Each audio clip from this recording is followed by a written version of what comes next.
I gave my father a $20,000 birthday gift, but he said, "Money doesn't buy respect, mediocre." My mother nodded, so I tore up the check and stopped paying their bills.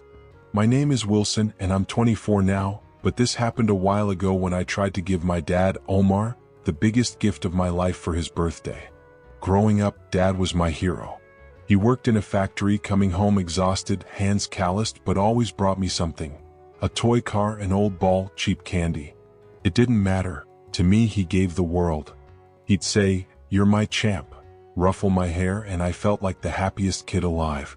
My mom, Marcella, cooked amazing meals with what little we had, and my younger brother, Juan, was the typical kid playing with anything he found. We were poor, but I felt we had everything. That changed when I turned 22. That's when I found a way to make money online, starting as a hobby. I posted videos teaching simple stuff, fixing phones, editing photos. One went viral and suddenly big brands paid me to promote their products. In under a year, I earned more than Dad ever saw slaving at the factory. Don't get me wrong, it wasn't easy at first, but compared to his struggles, it felt like a game. That's where the trouble began. Dad didn't take it well. At first he made jokes, "Oh, the millionaires here, don't forget us poor folks." But his eyes didn't smile like before. It was envy, though I hated admitting it. He'd toiled his whole life for a pittance, and I, his son, was swimming in cash without his hardships. It ate at him. Still, I didn't want it to tear us apart. With my money, I paid the house bills, rent, electricity, water, internet for Juan's video games. I even bought them a new TV when the old one died. Mom said, "Thanks, son," dry but sincere. Juan just said, "Cool," and moved on. But Dad never thanked me. He'd grunt or change the subject like my help offended him. Then came his birthday. I wanted to do something big, special. I decided to give him a $20,000 check. Not just money, but my way of repaying what he gave me as a kid, of saying, "Dad, rest now, I've got you." For weeks, I imagined his reaction, nervous but excited, hoping he'd be proud. The day arrived, a Saturday. Mom made roast chicken, we put up cheap balloons and a "Happy Birthday, Omar" banner. Juan was on the couch with his phone, Dad in his armchair with a beer. I waited until after the cake, heart racing. I stood, pulled the envelope from my pocket and said, "Dad, this is for you. Happy birthday," trying to sound calm. He raised an eyebrow, opened it, and saw the check. I expected a smile, a hug, something. Nothing. Silence. Mom and Juan watched, curious. Then Dad spoke, voice icy, "What's this?" "A gift, Dad. $20,000. For whatever you want, to quit the factory." He cut me off with a dry, disgusted laugh, tossing the check on the table like dirty rags. "Money? This is what you give me? Money doesn't buy respect, mediocre. Think your cash will impress me?" I froze, feeling like I'd been punched. I wanted to speak, but words wouldn't come. I stared, hoping it was a joke, but his eyes burned with contempt I'd never seen. Mom crossed her arms and said, "He's right, Wilson. Money isn't everything. You should know that." Juan, who rarely speaks up, snickered, "Yeah bro, lame gift. You don't even know Dad." The world crumbled. I'd planned this for weeks, thinking it'd be our greatest moment, and they were crushing me. Worse, Juan stood and gave Dad his gift. A cheap keychain with a tiny car, probably $2 from a corner store. Dad held it in both hands, smiled like it was gold, and said, "Thanks, son. You know how to give gifts, unlike some." That broke me. I looked at my family, Dad with his keychain, Mom nodding, Juan smirking like he was better. Something in me snapped. I grabbed the check, walked out without a word, the night air hitting my face but not calming me. As I walked, I tore the check, trembling with rage and pain, tears streaming. I didn't sleep that night. If they didn't want my money, they wouldn't have it. I'd stop paying their bills, stop helping. If they despised what I did, they could fend for themselves. The next day, I canceled the automatic payments for rent, utilities, internet, everything. Even the TV I bought sat in their living room, probably used while they badmouthed me. If my money was so worthless, I was done. The first days felt strange, liberated, like a weight lifted, but it hurt. I hoped Dad would call, say, "Wilson, I messed up, let's talk." He didn't. Neither did Mom or Juan. The silence was worse, like they didn't care I was gone, or worse, were relieved. A week later, the drama started. Mom texted, "Wilson, the power's out. What's with the payments?" I didn't reply. Juan wrote, "Yo, no internet, what did you do?" I ignored him. Then Dad called, not to apologize but furious. "What's wrong with you? Think you can punish us because we didn't clap for your little gift? Ungrateful brat." I hung up without speaking. I wouldn't let them guilt me again. That's when it hit me, they all envied me. Not just Dad, whose lifetime of toil paled against my quick success, but Mom with her dry thanks and Juan with his careless attitude. They resented my achievements. They saw me as a threat, my success diminishing them. After that call, I shut them out, focusing on my videos, earning more, but stopped mentioning family to friends or online like I'd erased them. Still, I felt alone. One night, editing a video, I thought back to when Dad brought cheap toys and I saw him as Superman. When did it go wrong? Was it my fault for earning so fast? Or was there envy always there, waiting to surface? A month later, Mom texted, "Wilson, we need to talk. Things are tough here." Something softened in me, guilt for leaving them hanging or missing my family despite how they'd crushed me. I replied, "Okay." Returning home felt surreal, a knot in my stomach.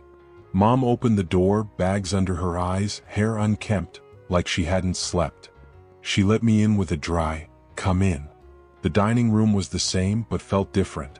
The birthday banner was gone, but my TV was still there on low volume. Juan lounged on the couch, phone in hand. Dad sat in his armchair, beer as usual. No warm greetings, just heavy stares. I sat at the dining table, facing Mom, who stood, arms crossed. I expected something soft like "We miss you," or "Sorry," but no. "This can't go on," she started, more scolding than pleading. "The power was out 3 days last week. Internet's been down for weeks. What are you trying to do, sink us over your pride?" I sat silent, stunned. Were they blaming me after everything? Before I could reply, Dad chuckled from his armchair. "Of course, the great Wilson, punishing us for not applauding his check. Expected us to thank you for rubbing your money in our faces?" That stung. I tried staying calm, voice shaky.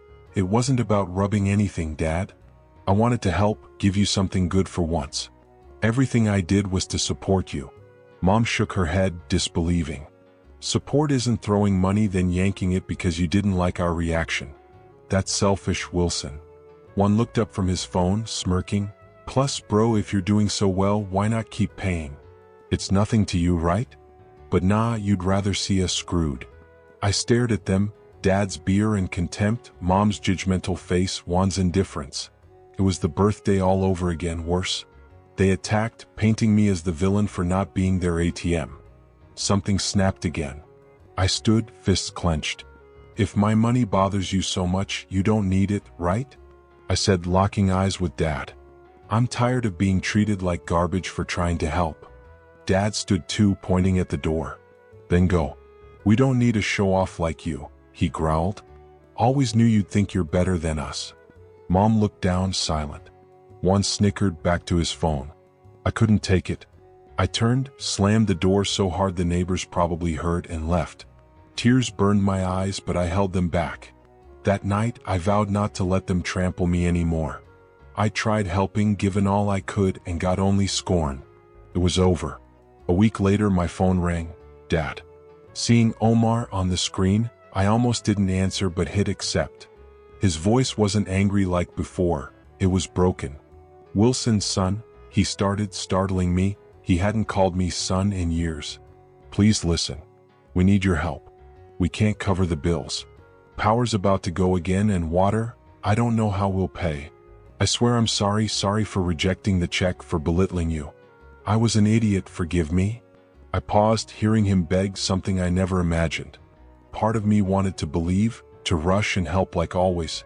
But I remembered the birthday, the check tossed aside, mediocre and show off, Mom and Juan backing him while I felt worthless. His "forgive me" came too late. "Dad," I said, voice steady despite the lump in my throat, "do you know how I felt when you treated me like trash? When you said my gift was nothing? I tried everything for you and it was never enough. I can't keep doing this." He pleaded, "Please, Wilson, just this once. We don't know what to do. We're your family. You should have thought of that before, I said. I'm done helping. It's over. I hung up, silenced my phone, heart pounding, but I didn't regret it. For the first time, I felt in control. I wouldn't be their lifeline after they drowned me in envy and scorn. If they couldn't value my help when I offered it, they didn't deserve it now. Since then, I've heard nothing from them. Weeks passed. Mom sent one text calling me cruel, but I didn't reply. One hasn't bothered, and Dad hasn't called again. I guess they're figuring out how to survive alone as they always wanted. I'm learning to live without that weight, earning my money, finally feeling I don't have to prove anything to anyone. Update 1. Thanks for all your comments. Some supporting my choice, others saying family sticks together no matter what. But I tried supporting them, helping, and got only disdain, so my decision stands.